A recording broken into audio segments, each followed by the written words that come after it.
Halo Donsana Info Sumbar, kembali lagi bersama podcast Info Sumbar dengan saya Feby Fernando. Kali ini kita kedatangan seorang tamu yang masih teman saya juga, teman lama yang dulu di rantau kita sama-sama berjuang mencari sesuap nasi, mencari jati diri. Dan hari ini kita akan bercerita banyak tentang pengalaman hidup beliau, dan sebagai seorang supporter beliau punya pengalaman yang sangat-sangat banyak sekali, mulai dari Pulau Sumatera, Pulau Jawa, terakhir itu dia sampai ke Papua tanpa mengeluarkan uang sepersen pun.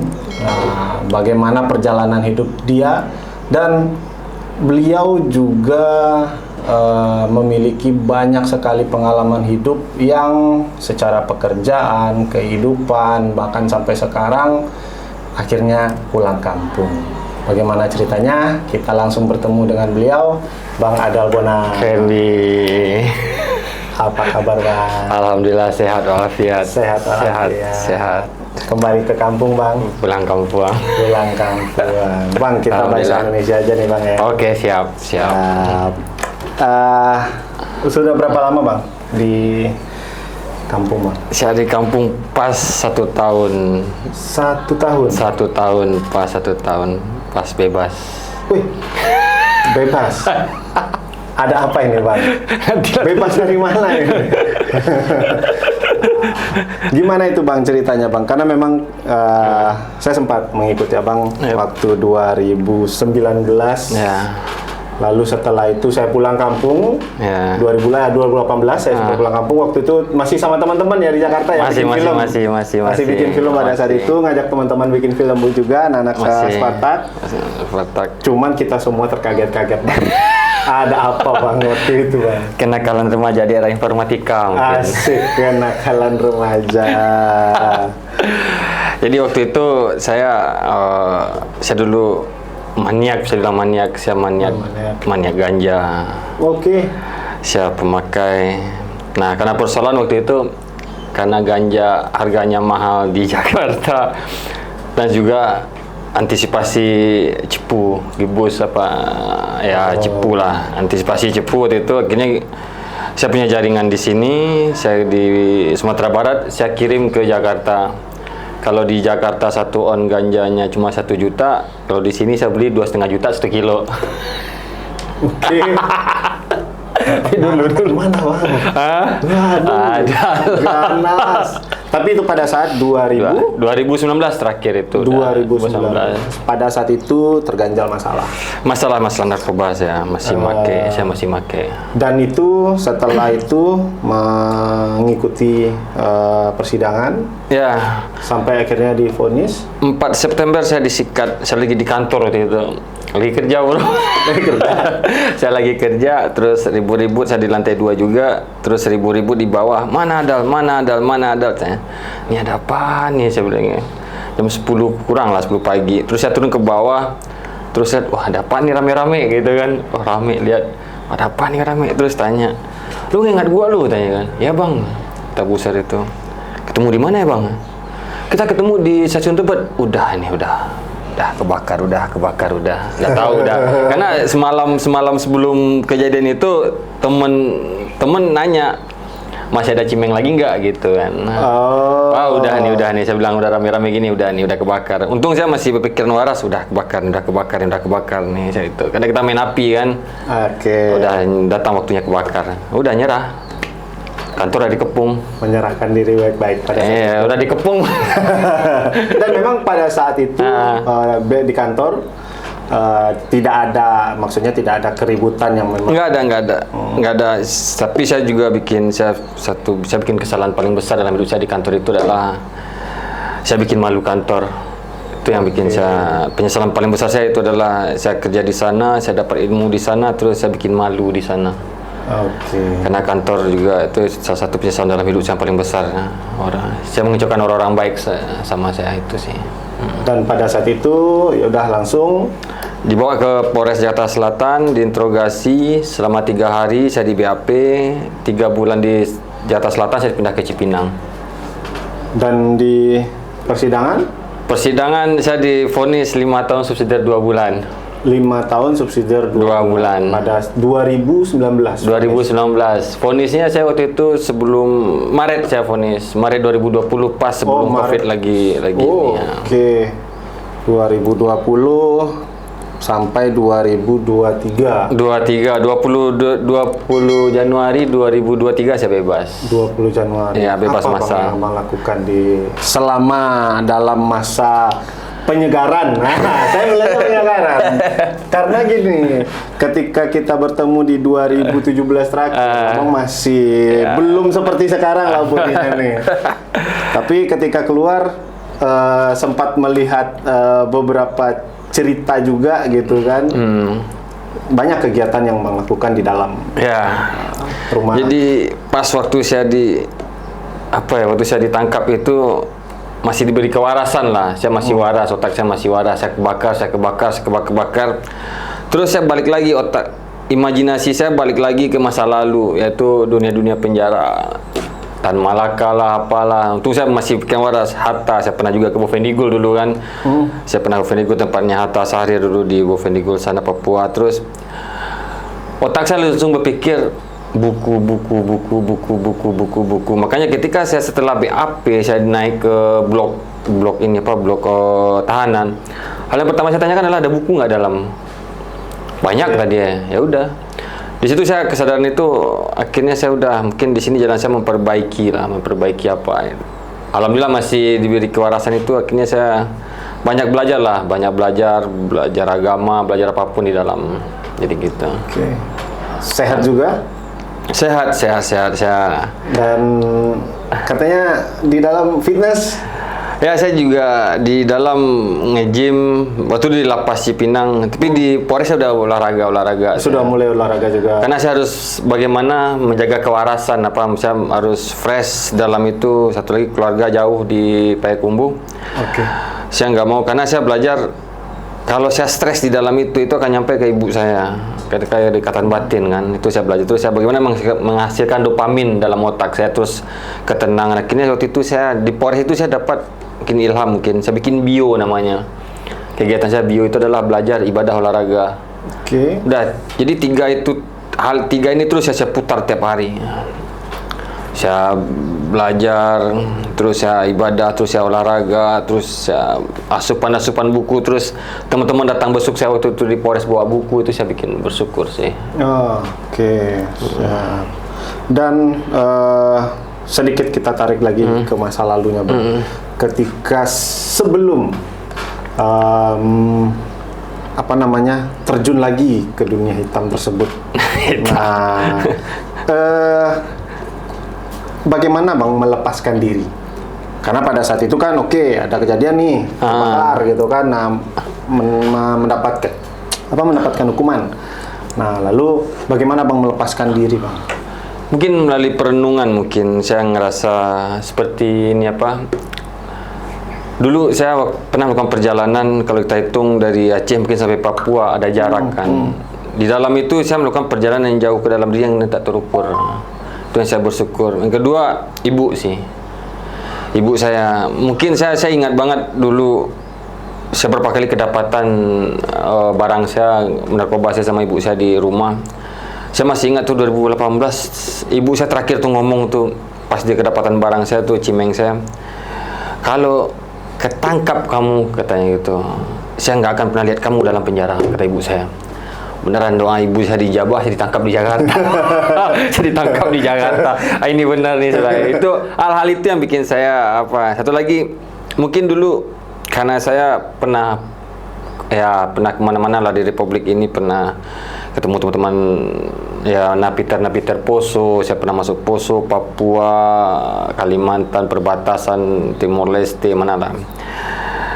Jadi waktu itu saya banyak hal yang bikin tempat saya merenung kembali perjalanan hidup saya, terus mau saya bawa kemana sekarang ini.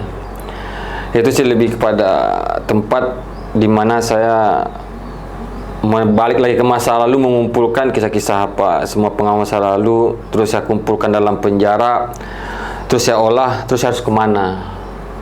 Itu sih. Dan ketika mendapatkan kebebasan di tahun 2023 ya? 2023 Januari 2023. Apa yang membuat abang berpikir untuk pulang? Kenapa kok tidak melanjutkan berkarya di rantau? Enggak. Bapak saya karena bapak keluarga sih, keluarga. Penjara itu banyak membentuk saya kan pilihan hidup kan. Jadi dalam penjara itu banyak membentuk pola pikir saya, banyak hal saya ketemu orang berbagai macam, apalagi Cipinang kan. Kalau total semuanya 12.000 isinya kan. 12.000. 12.000. Mantap. Negara dalam negara itu. Oke. Habis itu bapak saya sih. Banyak bapak saya kena demensia.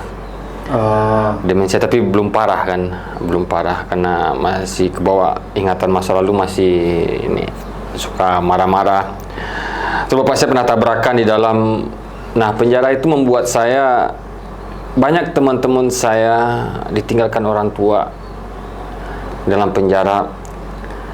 Satu persatu, ada yang ditinggalkan ibunya, tinggalkan bapaknya, dan itu kehilangan momen kan sama orang tua. Dan itu bagi saya hal yang membuat manusia menyesal. Saya perhatikan apa yang hidup saya adalah orang tua. Oke. Nah, pada 2022 bapak saya tabrakan, terus tabrakan lagi bapak saya. Tabrakan kedua ini saya memohon jangan sekarang lah. Tabrakan kedua ini cukup parah. Parah, patah kakinya. Oke.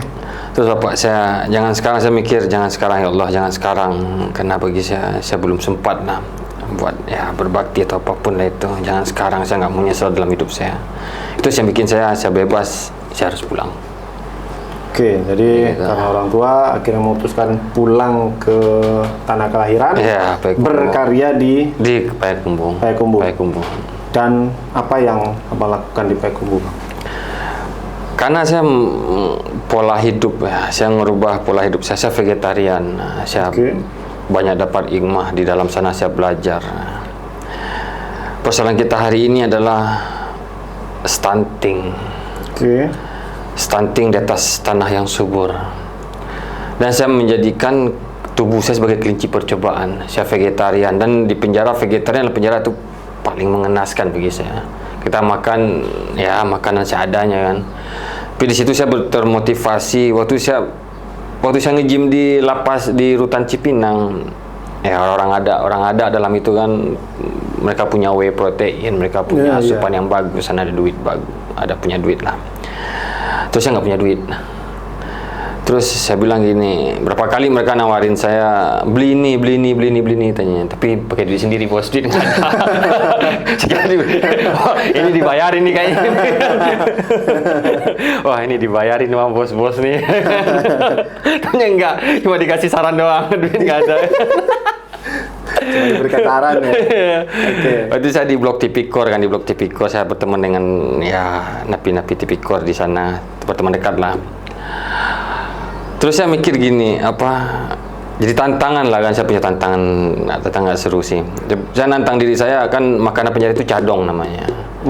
Saya nantang diri saya bilang sama orang sana itu dalam sana, gue mau buktikan cadong bisa bentuk tubuh. Saya bilang gitu dalam sana. Alhamdulillah saya mencoba belajar konsisten olahraga setiap hari, pagi sore. Saya belajar olahraga terus saya belajar tentang nutrisi, banyak hal saya pelajari. Akhirnya 6 bulan kebentuk lah, 6 bulan setengah tahun itu udah mulai berbentuk kan. Dan itu pengalaman paling unik bagi saya di penjara kan. Saya video call sama ibu saya. Jadi sebelumnya ibu saya kan nangis tuh, telepon nangis, kamu jauh, kamu ini katanya. Terus saya video call ibu saya buka baju saya, gimana mas, saya bilang gitu. Dari awalnya nangis, ibu saya ketawa, haha bagus juga kamu masuk penjara, kata ibunya. Ada hikmahnya masuk penjara. Ada hikmahnya. Tawa ibu saya, bagus juga kamu masuk penjara. Dari tangisan jadi ketawa, itu yang bikin saya tambah semangat lagi buat memacu diri, belajar lagi, buat ya mendalami lagi dunia nutrisi ini. Dan ternyata saat itu sederhana. Itu yang saya temukan, sangat sederhana. Ya, sesederhana kita makan, sederhana kita olahraga, sederhana kita tidur. Makan, olahraga, tidur. Dan makanannya ini? Karena kita tanah yang subur. Kalau orang gunung kan sayuran. Sayur-sayuran. Kalau orang pantai kan ikan. Kaya dengan protein semuanya. Ya. Dan itu yang membuat badan bisa sebenarnya sehat. Sehat. Mungkin nggak hanya seksi juga bisa. Oke. Seksi. Makan, olahraga, Tidur. istirahat, Itu buat fisik. tidur. Untuk fisik, Kalau buat ya. fisik. Dan ketika Bang udah di Payakumbuh nih, mencoba untuk membangun kembali kehidupan dekat dengan orang tua, apa nih yang Bang kerjakan? Pertama saya coba, karena saya vegetarian ya, saya seorang vegetarian. Saya mencoba berbagi bagaimana menjalani pola hidup yang sehat kan. Akhirnya saya buka usaha. Buka usaha minuman sehat di Payakumbuh. Dalam bentuk jus? Jus smoothie. Saya racik lah. Hal-hal yang saya pelajari di penjara saya praktekkan lah pulang. Karena kan di penjara kan jus bahan baku kan kita nggak banyak tahu, nggak banyak dapat lah dalam itu kan. Tapi karena belajar terus, akhirnya pas pulang saya buka usaha Membumi Jus namanya. Membumi Jus? Iya, Membumi Jus dari Nah ternyata pasarnya saya nggak dapat pasar ternyata di Payakumbuh. Akhirnya satu lagi saya bekerja, terus nurani saya mencoba fashion saya bukan di sini. Nggak dagang atau apa, mungkin fashion saya boleh pergerakan. Nah, akhirnya udah saya bukan terobosan. Akhirnya saya buka pemulihan adiksi narkoba. Pemulihan adiksi narkoba. Ya, rehab lah bahasa kita. Rehab. Ya, tempat rehab lah. Ya, tapi tidak menggunakan obat-obatan sintetis. Lebih kepada pola hidup tadi, pola makan, ya olahraga, tidur itu aja sih. Dan terus HIV juga. Bagaimana Bang untuk perkembangan dari apa yang Abang sudah kerjakan tadi? Alhamdulillah sih, karena karena mindset masyarakat kita rehab itu mahal. Kalau mau rehab bayar, mahal kan. Dan saya juga ada instansi, saya juga nggak bisa kerjasama karena ketika saya ditanya treatment saya pakai apa, saya bilang pasar tradisional semuanya, bahan saya. Akhirnya saya nggak diajak. Padahal saya pengen, ayo kita kolaborasi yuk. Saya sebagai mantan pemakai, saya udah mencoba di diri saya mencoba di tubuh saya, alhamdulillah, dan saya mencoba di dalam itu beberapa teman, alhamdulillah berhasil. Sekarang saya mau coba nih di kampung halaman saya nih. Ternyata saya ada satu tanda kutip nggak sejalan lah, karena saya tidak menggunakan obat-obatan sintetis. Akhirnya udah saya jalan sendiri. Dan alhamdulillah saya mencoba di sosial media ngasih tahu.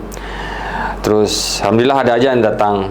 Terus ada juga saya ngendel HIV juga, ada teman HIV. Dan untuk yang narkoba tadi nih Bang, sudah berapa orang pasien Abang? Kalau sekarang sih nggak banyak. Sekarang saya 3 orang narkoba, 2 HIV saya. 2 narkoba? Narkobanya? Ada sabu, ada pemakai sabu, kayak cimeng. Dan secara secara pelaksanaannya itu hampir sama? Sama ya? Sama. Saya lebih kepada, saya nggak buka tempat rehab, tapi lebih kepada sharing knowledge sih. Saya sharing wawasan lebih. Jadi saya akan ngasih tahu, ini program ini harus kamu jalanin. Terus saya ngasih tahu sama keluarganya, kalau seandainya transisi kita pemakai ini mau detox, itu tubuh akan coba berontak. Apakah itu dengan sakit kepala? Kalau mereka sakit kepala, saya akan ajarin keluarganya, sakit kepala jangan makan obat. Ada bagian di punggung belakang sini harus dipijit santai sampai dia relax, terus dia tidur. Terus dia demam juga, itu satu prosesnya kan, pemulihan juga. Terus lemas. Udah 3 itu. Itu saya mencoba, kita sharing lah sama keluarga, nanti tidak apa-apa. Terus nanti keluarga kalau ada keluhan apa, nanti saya coba lagi datang. Saya lebih suka mengunjungi sih, datang ke rumah, ngasih tahu. Ntar pagi dia harus minum apa gitu. Saya lebih suka kalau pagi mereka tuh minum air hangat pakai lemon. Buat detox. Banyak kan main antioksidan saya antioksidan, sih. Antioksidan. Buat lebih ke jatuhnya ke konsultan lah. Ya, lebih konsultan saya sih, lebih kita konsultan. Dan orang-orang yang sudah mencoba treatmentnya dari Bang Adal nih, apakah sudah ada yang memang benar-benar lepas? Ada sih, cuma persoalan kita hari ini di kampung karena kita masyarakat bully. Buat ngomongin saya ini mantan itu ngerti kan, agak ini. Saya coba berapa kali saya coba, ayolah kita bantu teman-teman yang lain, ayolah kita bantu teman-teman yang lain. Cuma nggak enakan takut dibully kan. Kalau kita dari narkoba kan, kalau coba berhenti kan teman yang masih pakai ini kan masih wah udah ini sekarang kan bullying. Ya ceng-cengan kayak gitu kan masih. Akhirnya paling dia akan bantu teman-teman dia kalau teman-temannya ini nanya sama dia. Paling gitu. Karena saya bikin konsepnya gini. Jadi saya akan bagi ilmu semuanya, saya akan kasih tahu semuanya. Nanti setelah dia bisa, siapapun yang nanya, dia kasih lagi. Konsepnya itu ya. Ya, jadi tak, jadi lebih banyak yang dapat. Dan berapa orang teman-teman yang rehab sama saya, ada 3 orang itu dia udah ada juga bantu teman dia yang lain juga. Oke. Dan itu program itu berjalan cukup lancar. Iya, alhamdulillah. Karena kan nggak ada duitnya. Iya.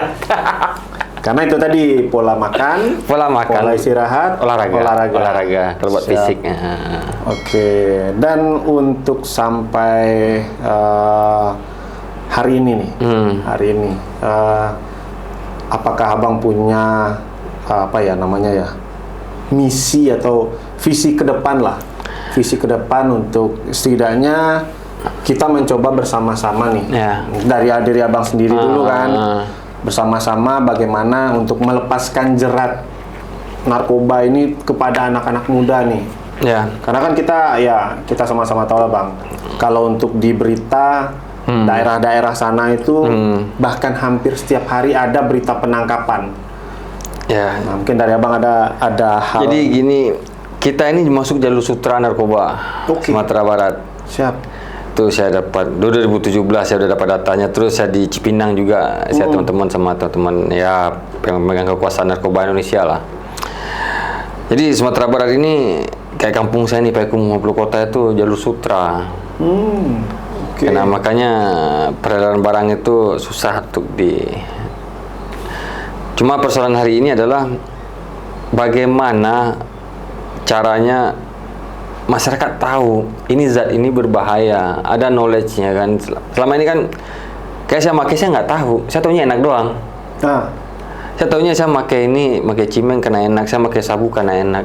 Tapi saya nggak tahu ini zatnya dari zat apa, bagian otak mana sih yang dihajar sama dia, apakah itu hipokampus, apa itu amigdala. Terus kita kan nggak ada wawasan tentang ternyata kok habis nyabu nggak bisa tidur ya. Ternyata dia menginjeksi jantung kita lebih cepat, makanya nggak bisa tidur dan nggak laparan. Iya. Nah hal kayak gitu. Terus kenapa orang pakai sabu tuh lebih aktif kayak gini gitu kan? Jadi kalau dopamin dalam otak kita itu kan yang saya pelajari itu kan maksimal tuh 80% cuma, nggak ada yang sempurna kan. 80% untuk dopamin. Dopamin yang itu udah bersyukur, udah tunduk sama Maha Kuasa lah tuh dalam otak kita tuh udah nggak nyampe 90% ya. Tapi pemakai sabu dia menginjeksi dopamin 150% sampai 200%. Wih. Itu yang bikin over. Nah itu yang bermasalah, dan bermasalah nanti di amigdalanya, di pusat emosinya lah. Berarti sebenarnya kita membutuhkan sosialisasi dan edukasi yang lebih masif ke masyarakat berarti. Dan sebagai jalur sutra kata Bang tadi kan, ya apa yang seharusnya dilakukan setidaknya kalau misalnya kita di Minangkabau oleh Nini Mama jadi pandai alim ulama, apa nih yang sebenarnya bisa dilakukan? Kalau saya ngelihat Minangkabau hari ini kita nggak punya narasi besar sih. Bagi saya gitu, kita nggak ada narasi besar, nggak ada. Kenapa saya ngelihat ayolah kita anak-anak pakai narkoba, pakai ini, karena nggak ada narator, mungkin itu narasi besar bahwa saya contoh gini nih, saya suka bermimpi bagaimana suatu hari nanti anak Payakumbuh ini bisa mengisi 10 universitas ternama di muka bumi ini, apakah itu di Harvard, Stanford, atau MIT atau dimanapun lah. Narasi itu kita nggak ada. Terus bagaimana suatu hari nanti anak Payakumbuh ini mereka bisa mengisi Silicon Valley. Oke. Apakah itu mereka kerja di Google atau mereka punya startup sendiri. Nah, saya mencoba itu atau narasi bahwa suatu hari nanti anak Payakumbuh ini jadi global citizen, warga dunia. Nah, hal ini saya mencoba ketika kita punya narasi besar sama kayak dulu kan, ketika kita punya narasi kemerdekaan kan. Iya. Dulu Bapak Devon Fajar kita punya narasi kemerdekaan yang sama. Jadi ada tuh goal. Sementara hari ini kita nggak ada. Orang Minang sibuk dengan kehidupan, iya, sibuk dan materi dan lain-lain. nah, mungkin beberapa waktu yang lalu kan kita juga, saya sebagai orang Minang juga waktu debat Rocky Gerung dengan Bang Andre Rosiade kan, ketika Andre Rosiade ditanya dia standar dia dengan The Founding Father kan, saya sebagai nonton itu sebagai orang Minang saya tersinggung. Yang mestinya kita orang Minang otak kita lebih jenius daripada The Founding Father. Ya. Tapi kan kalau kata orang pintar kan, kalau hari ini skor otaknya The Founding Father itu 100, kita ini masih minus 20, Bos. Jauh ya kan. Katanya itu, saya bisa 120 tertinggal ya. Dan nyatanya seperti itu tadi ya. Kejadian-kejadian yang berulang apalagi terkait narkoba. Berarti memang kita belum orang-orang atau yang berpengaruh di daerah itu belum memberikan motivasi lebih, sosialisasi tadi berarti ya Bang ya. Ya itu sih, kalau saya ngeliat narasi besar kita nggak ada Minangkabau hari ini. Oke. Kalau manusia sih terlalu besar saya lihat, karena kita berada di bumi Minangkabau, saya itu sih nggak ada. Karena saya yakin ketika ada narasi-narasi besar, apakah itu kita jadi, kalau Islam itu satu dengan adat kita Minang ini, mungkin kita bisa mimpi kita suatu hari nanti bisa jadi ya Islam, kajian Islam itu bisa dimulai dari Minangkabau. Ya. Tapi kajian itu kan tentang ilmu pengetahuan. Betul. Ya sama, jadi ketika Abbasiyah mereka punya Baitul Hikmah, mereka punya ya konon katanya dulu orang-orang yang translate buku apa itu Yunani atau dari manapun itu pada zaman Abbasiyah itu, ketika mereka translate itu kan bukunya berat no? Ya, bisa 4 kilo beratnya. Itu mereka digaji dengan emas seharga seberat buku yang mereka translate. Oke. Nah, penghargaan itu yang saya mencoba sebagai orang Minang hari ini, kita kan ya bisa dibilang kalah lah Minang hari ini kan, nggak kayak dulu lah. Itu membuat saya bagaimana menghidupkan pengetahuan ini, bagaimana caranya orang Minang hari ini suka belajar, bukan suka cocok logi kan. Ya. Nah itu yang saya mencoba bermimpi sih. Alhamdulillah mimpi saya udah kelar buat diri sendiri. Saya dulu mimpi bikin keliling Indonesia, udah kelar alhamdulillah. Ya. Saya sempat dulu penjara itu satu mimpi saya juga dulu.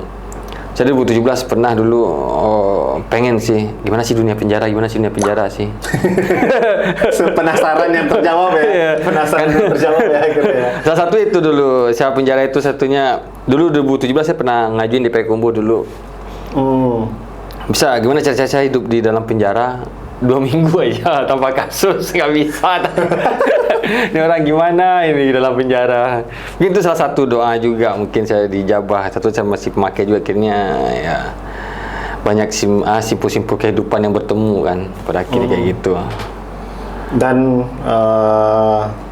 ketika Abang sudah mencoba nih, mencoba bagaimana setidaknya langkah-langkah kecil membantu orang-orang di sekitar yang mungkin terkena dengan narkoba tadi, kedepannya apa yang akan Abang lakukan?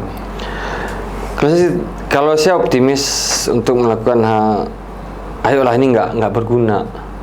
Oke.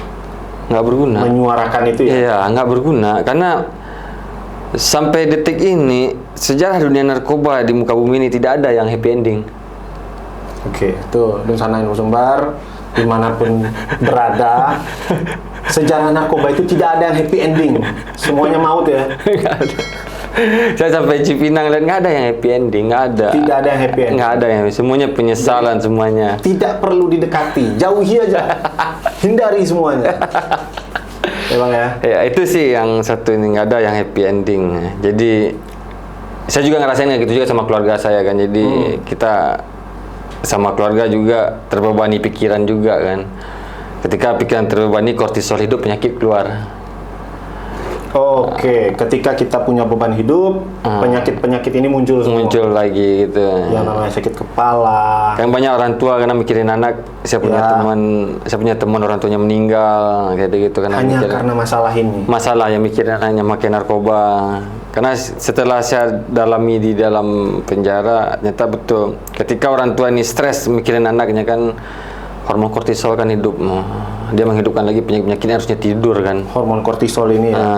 Oke. Dan itu yang membuat akhirnya orang-orang yang memiliki penyakit punya beban pikiran, akhirnya penyakit-penyakit itu muncul. Padahal dia nggak pernah merasakan sakit itu. Cuma pikiran kan semakin, namanya orang tua ke anak kan gitu. Banyak hal yang saya temuin kayak gitu. Baik. Dan juga di dalam penjara beberapa orang teman gitu juga orang tuanya meninggal karena mikirin anak dalam stres. Akhirnya keluar penyakit akhirnya ya meninggal. Oke, Bang, kita sedikit flashback lagi nih, Bang, dengan waktu. Ketika Bang 2020 masuk di vonis. Kok bisa Bang 2023 udah keluar Bang? Hitungannya kan saya dapat remisi. Saya dapat potongan pembebasan bersyarat. Oke. Dua itu. Ya, pembebasan bersyarat ya. Biasanya 50% ya? Oh enggak, saya kan ada setiap remisi, ada potongan remisi kan. Bebas bersyarat itu saya total dapat sekitar 1 tahun 10 bulan potongan. 1 tahun 10 bulan. Ya. Oke. Potongan saya dapat setahun 10 bulan. Lumayan lah. Jalannya lumayan juga. Dan setelah keluar ada beberapa waktu jeda wajib lapor ya? Wajib lapor saya sampai 28 Oktober kemarin. Oktober kemarin wajib lapor. Juga saya harus penyesuaian lagi kan. Jadi ada sindrom yang harus kita. Ada hal yang banyak orang nggak tahu, kenapa orang habis keluar penjara ini ada balik make lagi, ada yang karena sindrom. Jadi contoh gini nih, saya hidup di penjara itu kan kamar mandi lo sini, mau olahraga lo sini, udah tertata tak itu terus setiap hari selama tahunan. Pagi bangun jam segini, sarapan jam segini. Ya. Ya. Akhirnya ada sindrom, itu butuh waktu buat penyesuaian. Oke. Butuh, dan kebanyakan kita buat penyesuaian ini lingkungan tidak menerima, nggak support. Akhirnya pelarian, cari teman lagi, makai lagi. Berarti memang dukungan lingkungan keluarga, lingkungan. Ketika keluar dari lembaga pemasyarakatan, lingkungan keluarga, teman, support orang. Karena ada juga pusing kan, stres juga. Karena kita biasa dikurung, habis itu bebas kan. Ada juga yang stres, ya itu biasa, itu sindrom. Memang ada sindrom. Ada sindrom, pas bebas penjara ini ada sindrom, karena biasa dikurung dan ini tiap hari pas kita keluar kan lihat ada gunung, ada ini kan, udah ada ingatan. Sama kayak ayam lah, lama dikurung bisa dibuka kan linglung dia mau kemana. Dan ketika tidak menemukan support system di luar sana, balik lagi. Jadi mungkin residivis itu mungkin bertemu seperti itu. Bahasa kita kan panik. Panik ya. Iya, panik nih. Udah sini dulu, makai dulu lah katanya. Bertemu lagi lingkungan lama. Bertemu lagi lingkungan yang itulah. Ya lingkungan lama yang sekiranya katanya suportif, padahal enggak. Jerumuskan lagi. Betul, siap. Sindrom itu sih. Sindrom itu yang akhirnya membuat itu ya. Balik lagi. Dan masih kepikiran untuk keliling Indonesia, Bang? Masih lah, saya masih ada saya ingin menuntaskan Republik, judul terakhir saya. Bikin buku? Menulis? Ya, menulis masih sih, alhamdulillah. Saya ingin nuntasin Republik 38 provinsi 33 udah saya jalanin. Saya mau tuntaskan Republik. Mungkin nanti sama Maitua, mungkin sama istrinya. Kalau sekarang nggak bisa sekarang. Karena orang tua saya nggak bisa. Keinginan saya ingin menuntaskan Republik. Provinsi apa yang belum nih, Bang? Bangka Belitung, Kalimantan Barat, Kalimantan Tengah, Gorontalo, Sulawesi Utara. Sulawesi Utara, Gorontalo belum ya. Babel. Kalimantan Tengah sama Kalimantan Barat. Tengah sama Barat. Iya. Kaltara udah? Udah dong, Tarakan. Oh, sampai ke Tarakan ya. Udah kita hidup 4 bulan di sana, pernah di pedalaman Kalimantan Utara. Di pedalaman Iya. Utara. Itu zaman-zaman perbatasan. supporter dulu. Zaman supporter dulu. Baik, ya. Papua Udah. Papua saya masuk 14 daerah. 14. Kalau total semuanya berapa ya Papua sekarang provinsi kabupaten? Kalau saya butuh Papua itu sebenarnya saya butuh waktu 2 tahun buat ngelilingin harusnya. 2 tahun. Tapi saya waktu itu cuma habis waktu setahun kurang seminggu. Setahun kurang seminggu. Iya. Habis nonton bola kan. Siap. Selesai nonton bola, Keliling dari lah. Jayapura, Keliling lah, Raja Ampat dulu lah. Raja Ampat dulu. Raja Ampat dulu. Raja Ampat, terus turun. Waktu itu saya dari Jayapura saya ke Manokwari, Sorong, Raja Ampat, Manokwari. terus mutar, terus sampai ke Merauke, Bovendigul, udah putar tuh Biak semua, Wamena. Bagaimana Bang jalan di Papua, Bang? Seru. Berjalan dengan rombongan kah atau ada teman-teman yang memang pada saat itu sedang lagi Iya, ada teman yang satu ketemu di Merauke, terus kita punya rute bareng nih. Ya udah bareng, rute sama nih, seperti bareng ke Bovendigul. Itu saya kepengen ke Bovendigul tempat pembuangan Hatta kan. Sampai ke sana? Sampai. Apa yang Bang lihat di sana, Bang? Apa ya? Kita nangis sih, berempat kita nyampe di sana kita nangis. Itu yang pertama kita pasti nangis lah di sana. Gila, itu Bovendigul itu bisa dibilang di tengah rimba kan. Dan ini malaria, tinggi dengan malaria. Kita pernah waktu kita berempat itu kita nangis, terus kita mencoba ngayal berimajinasi tentang masa lalu. Sekarang aja kayak gini ya, gimana dulu ya. Dan yang paling menarik adalah Hatta membawa buku berkoper-koper ke sana. Ketika pengasingan. Ketika pengasingan, gila nih saya bilang. Dan Itu sih. perjalanan dari Papua lanjut ke. Saya pulang dulu. Oh, sempat pulang? Pulang. Ibu saya nyuruh pulang. Dari Papua sempat pulang dulu. Pulang, ngeteng dulu. Ngeteng lagi. Ngeteng lagi. Ngeteng dari 3 mingguan lah dari Papua sampai Payakumbuh lagi. Oke.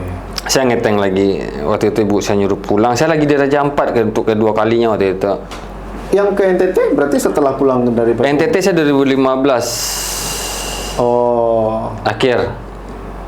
Sebulanan saya keliling NTT. sebulanan. Ya. Dan itu setelah pulang tadi? Pulang tadi. Setelah pulang saya naik ke Aceh habis itu kan. Oh, dari. Naik ke Aceh, Oh, Aceh. 2013 saya turun lagi ke bawah Jawa, terus saya naik ke Kalimantan setahun, terus Sulawesi, Oh, oke. NTT. Dan dengan berbagai macam pengalaman hidup, banyaknya orang yang Bang temuin, dan sekarang menjadi konsultan kesehatan lah, Ya. kita sebutnya konsultan kesehatan. Apa nih Bang yang mungkin langkah yang akan Abang lakukan ya dalam waktu dekat lah setidaknya? Saya sekarang, karena kita selalu ngomong demografi, kita menang demografi anak muda 2045 kan. Tapi persoalan hari ini adalah kita stunting otak, bro. Otak? Otak. Bukan fisik ya? Tapi stunting otak. Oke. Alasannya Bang? Karena asupan yang kita makan, junk food lah makanannya, yang kimia-kimia, high yang tinggi kimia lah, itu mempengaruhi otak. Nah, ketakutan, saya pernah diskusi sama teman di Jakarta, ketakutan 2045 itu anak mudanya banyak, tapi otak stunting. Sementara kita nutrisi otak kita ini gila-gilaan di negara ini. Nutrisi otak? Iya, nutrisi buat otak, satu coklat. Oh, oke. Ya sama kayak mesin kan, otak itu perlu nutrisi. Ya.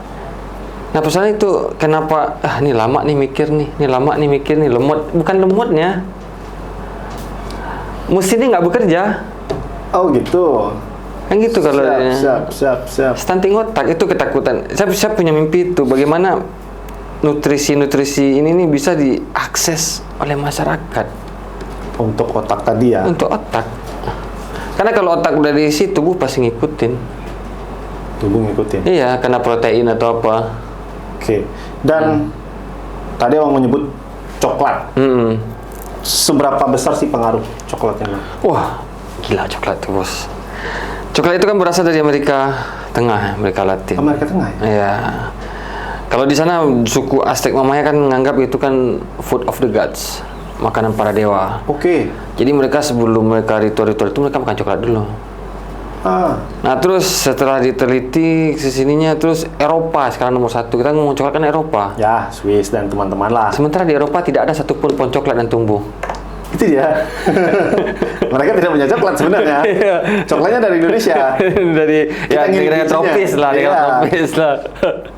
Jadi itu saya mencoba karena kan ngasih dopamin, endorfin yang bagus coklat itu kan. Makanya ketika berkasih sayang kan coklat juga. Nah, saya lupa namanya. Jadi ketika kita high ketinggian kebanyakan makan coklat itu ada vasodilator namanya. Penting itu detak jantung kita makin cepat tuh, tuk tuk tuk tuk tuk tuk. Tapi itu bikin darah kita mengalir lebih lancar ke seluruh tubuh. Oh, gitu. Coklat. Lu persoalan hari ini coklat yang kita makan coklat gula, coklat tepung. Oh, bukan orisinil. Bukan dari biji coklat Bukan tadi. dari biji coklatnya, bukan kakao itu. Oh ya, kakao ya. Dan Kakao. sudah pernah mencoba, Bang? Udah Nyoba? Udah. Kemarin ya sempat bikin coklat ya? bikin coklat. Jadi saya ada teman di Payakumbuh bikin juga. Dan biasanya kalau mineralnya lebih bagus lagi coklat itu setelah dijemur kita roasting. Di roasting dulu. Roasting pakai balango, pakai kendi ya. Kendi. Iya. Iya. Udah sampai dia bunyi-bunyi kayak kacang pecah tuh, tak. Udah makan aja itu udah. Nggak perlu ditumbuk. Nggak perlu lagi, itu udah tinggi itu mineralnya apa semuanya. Bijinya itu. Biji itu yang udah di roasting tadi. Iya. Langsung makan. Makannya kunyah udah. Oke. Ini rahasia nih. Rahasia di sana. Apa yang dimiliki oleh biji coklat tadi yang udah di roasting tadi? Kayak mineral sih yang paling penting. Mineral. Nah, terus kandungan gizi buat otak ini. Oke. Itu tinggi karena tidak melalui proses lagi kan. Jadi terjaga ininya mineralnya. Oh, berarti setelah di roasting Udah konsumsi aja udah. langsung konsumsi. Kayak kacang dia rasanya. Kayak kacang. Kacang, agak pahit dikit. Agak pahit dikit. Nusa Infoso Sumbar yang punya pohon coklat di sekitaran rumahnya boleh cari. Itu yang udah masak, tanda-tandanya gimana tuh, Bang? Kan menguning dia. Menguning, yang kuning ya? Yang kuning kan menguning. Bisa, silakan nih Nusa Infoso Sumbar. Segera mulai lagi. Produksi Sehat. kembali. Produksi kembali coklat kita. Oke, dan kita manfaatkan karena memang di Sumatera Barat pohon coklat menjadi salah satu komoditi juga sebenarnya gitu. Iya. Tapi kita kan lempar keluar. Nah, itu dia. Ya sedikit yang ngolah sendiri karena ketidakmengertian, belum tahu mungkin manfaat ternyatanya gila-gilaan. Oke, siap. Berarti nanti kedepannya mau mencoba nih. Jadi saya di Payakumbuh itu ada perkumpulan, sekarang ada perkumpulan ibu rumah tangga, terus ada beberapa orang teman-teman sekolah juga. Jadi kita setiap hari itu diskusi tentang pola makan, tentang nutrisi, terus bagaimana bisa ditanam sendiri nanti atau apa nanti kan gitu. Penting mengerti nutrisi dulu. Jadi bagaimana cara kita sekarang, saya udah masuk 40 dikit lagi, 2 tahun lagi saya 40, bagaimana kita buat teman-teman menyambut hari tua karena hari tua itu kan harus dipersiapkan dengan badan yang sehat, dengan pikiran yang sehat, dengan jiwa yang sehat. Nah, itu sih yang ini saya. Yang paling penting saya itu 2045 salah satu itu bagaimana anak muda mungkin Payakumbuh suka baca, kita diskusi, kita melakukan hal sehat lah, kita belajar bersama, olahraga bersama, makan sehat juga Pak. Biar kita bisa satu hari nanti kita siap ya menyambut demografi ini. Oke, siap. Oke, Nusa Infoso Sumbar. Banyak sekali nih pengalaman-pengalaman dari Bang Adal yang sudah kembali dari banyak sekali daerah yang sudah didatangi. Terakhir juga punya pengalaman yang hebat di dalam lembaga pemasyarakatan bisa tumbuh dengan fisik sehat. Kegiatannya hanya 3 tadi.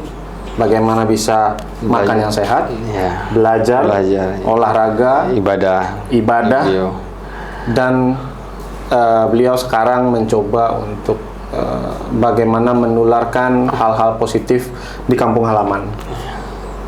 Mungkin itu dulu yang bisa Oke. kita bicarakan Abang. Oke, siap. Bertemu kembali di lain kesempatan. Oke, siap. Doakan kami bisa ke Payakumbuh. Amin, amin. Saya tunggu. Dan mudah-mudahan apa yang Abang sampaikan tadi, apa yang Abang cita-citakan tadi, 2045 pemuda Sumatera Barat, khususnya Payakumbuh, bisa menjadi warga global ya. Iya. Global citizen. Warga dunia. Warga dunia. Warga dunia. Terima kasih Rencana Info Sumbar. Sekian dulu podcast kita kali ini. Kita bertemu lagi di lain kesempatan. Bila taufiq wal hidayah. Assalamualaikum warahmatullahi wabarakatuh. Waalaikumsalam warahmatullahi wabarakatuh.